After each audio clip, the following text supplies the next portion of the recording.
Hi, hello guys! Welcome to my vlog for today! Samahan nyo nga ulit ako sa buong ganap ko for today, guys! Time check! 7:22 in the morning, guys! At nakakaantok pa nga, pero kailangan nga natin gumising ng maaga dahil nga may work tayo today. 8:30 nga pala ng umaga, guys, ay nag-start na kami ng magtrabaho. At isipin ko na nga lang, guys, na mabilis lang maghapon, kaya tuloy-tuloy lang ang trabaho.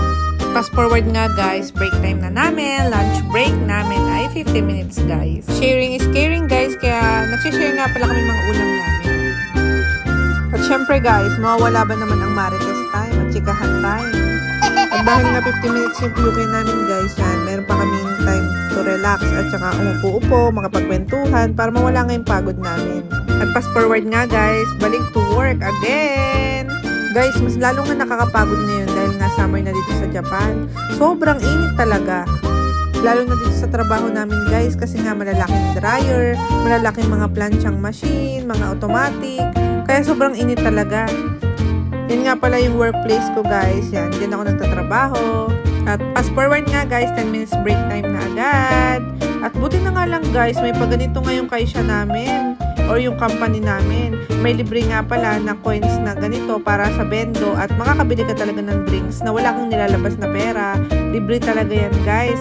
Yung binili ko nga is yung ocha or yung tsaa. Dati guys, ayaw ko talaga ng ocha. Kasi nga, di ba parang weird ng lasa, mapait-pait. Pero ngayon nga, nung nandito na ako sa Japan guys, halos ayun na yung iniinom namin araw-araw. Yun na nga yung tubig namin. Kasi nga, masarap din naman. Fast forward nga guys, happy-happy na nga kami dahil uwian time na.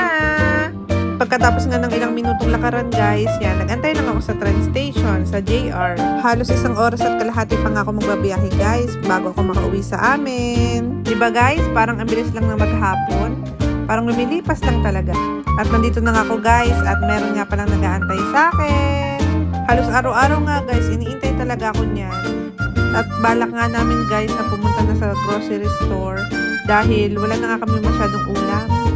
At yan, on the way na nga kami sa Lamon Supermarket.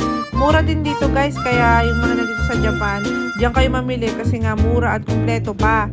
Bukod nga sa Gyomo.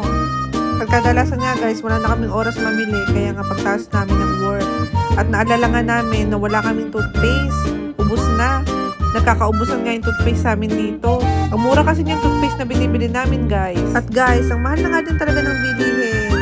Nakasangsang mahigit nga rin ako or 1,456 pesos sa atin. At guys, ayan, bumili nga rin kami ng sibuyas dahil nga may gusto siyang ulam. Pag uwi nga namin guys, magluluto pa rin kami ng ulam. Noong nakarang linggo pa nga, nare-request yung dinakdakan na ulam. Gustong-gusto nga daw talaga niya, namimiss na daw niya yung niluluto kong dinakdakan. Kaya nga kailangan nga din natin lutuin dahil nga request ni Mister. At pag nag-grocery nga kami guys, nagbabike nga lang kaming dalawa ng asawa ko.